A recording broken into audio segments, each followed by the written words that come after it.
आज जिला कुल्लू के जिला परिषद पंकज परमार ने अपने पिताजी के 62वां जन्मदिन के अवसर पर कुल्लू के मुख्य अस्पताल में निरामय ग्रुप के माध्यम से रक्तदान महादान का आयोजन किया, जिसमें लगभग 30 लोगों ने अपना रक्तदान किया।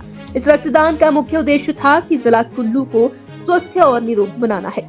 इस रक्तदान में अलग अलग आयु के महिला और पुरुषों ने अपना रक्तदान किया।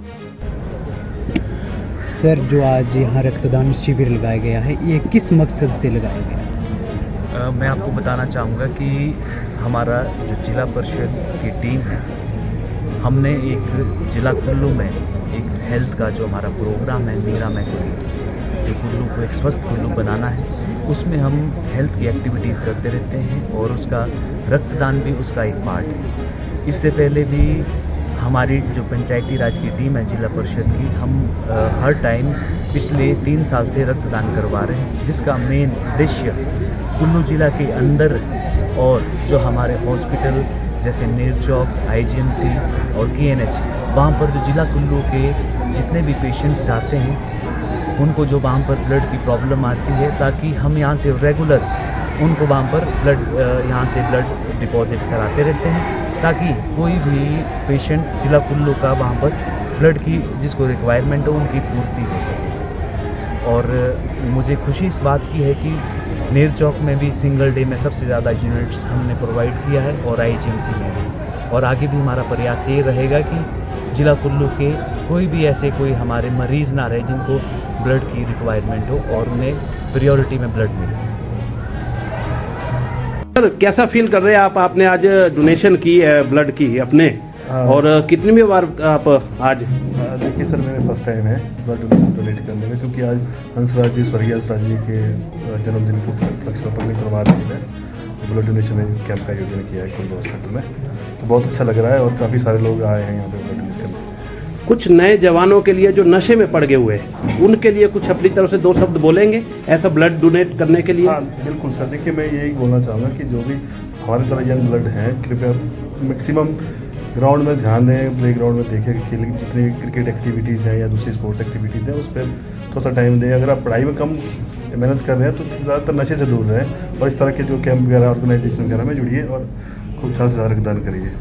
आम व्यक्ति जो है कितनी उम्र से कितने उम्र तक अपना ब्लड डोनेट कर सकता है, और इसके लिए क्या फॉर्मेलिटी करनी पड़ती है आपके अस्पताल में? इसमें सर सबसे पहले तो ये रहता है कि जो हमारे डोनर है, एक तो एज पहले था 18 से 60 साल, अब जो है थोड़ा सा इसके नॉर्म चेंज हो गया है, 18 साल से 65 साल तक दे सकता है। लेकिन उसमें ये क्राइटेरिया ये रहता है ना, उनको BP रहना चाहिए, शुगर नहीं होना चाहिए, और वेट का रहता है अगर मेल का 50+ होना चाहिए, फीमेल का 45, और HB जो है 12 से ऊपर होना चाहिए, 16 तक इसका मेल्स का रहता है। अगर इससे ज़्यादा रहता है तो उसको हम अलग से फिलोबॉटमी रहती है इसके, वो किसी के काम नहीं आता, वो डिस्कार्ड करना पड़ता है। सर, हीमोग्लोबिन कईयों का लोगों का बढ़ जाता है जी, और कईयों का लो भी हो जाता है, उस हालत में भी क्या ब्लड वो उसमें ऐसा होता है जिसका बढ़ेगा उसको जो है फिलोबॉटमी बोलते हैं एक। उसमें क्या होता है कि हम पहले उसको देखेंगे, फिर उसमें डॉक्टर प्रिकॉशन करता है, पहले वो हमें मेंशन करेंगे, फिर उसका अलग से उसको डिस्कार्ड करना पड़ता है। क्या ये अस्पताल में औपचारिकता जी पूरी जी, होती यहीं है? पे ही ब्लड बैंक 320 में होता जी। Okay, thank you. आपके आज ये निरामय के माध्यम से ब्लड डोनेट किए गए और ये सरकारी अस्पताल में आप इसको करवा रहे हैं, पंकज परमार जी भी इसमें शामिल हुए थे। तो आज के अब समय में अभी 2 बजे के करीब आपका कितना यूनिट हो गया ब्लड, और कितने डोनर अब तक हो गए सर? आज हमारे पास सुबह से अभी 16 यूनिट हो चुके हैं, तो अब अभी और भी जब आएंगे तो हम 3 बजे तक देखेंगे इनमें कितने आएंगे, तो लास्ट में पता लग जाएगा हमारे पास कितने होंगे। अप्रॉक्सीमेटली हमने 20 से 25 का रखा है टारगेट।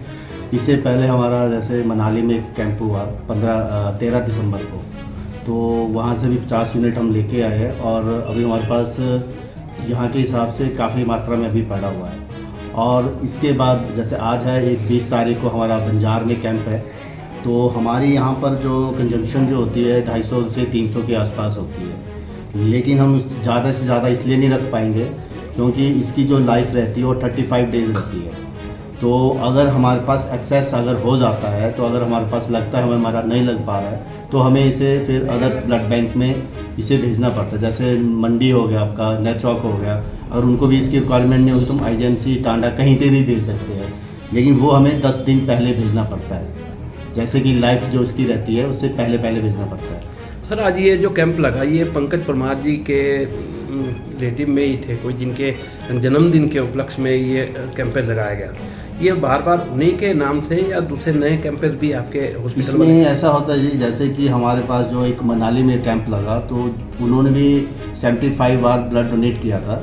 वो लास्ट ईयर उनकी एक्सीडेंट में जैसे मृत्यु हो गई, तो उनकी यादगार में उन्होंने कैंप रखा था इस बार मनाली में।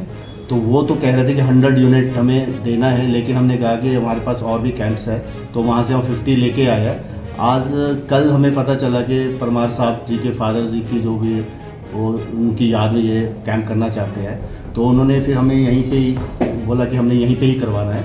तो अभी तक हमारे पास 16 यूनिट हो चुके हैं, हो सकता है 20 या 25 तक आज का इस कैंप। एक महीने में सर कितना यूनिट कैंप से आप ऑब्जर्व कर लेते हैं? इसमें ऐसा होता है जी, डिपेंड करता है कि कैंप का ऐसा रहता है कि कोई टारगेट अलग एनजीओ है, वो हमें पहले टाइम मांगती है। अगर हमारे पास शॉर्टेज रहती है ब्लड की, तो हम उनको हिसाब से टाइम देते हैं। वैसे साल में हमारे पास 35 से 40 कैंप्स लगते हैं। अभी तक भी हमारे शायद 30 प्लस हो गए हमारे पास कैंप्स। तो इस महीने ये चौथा कैंप है हमारा। कुल्लू से संजय आर्यन की रिपोर्ट।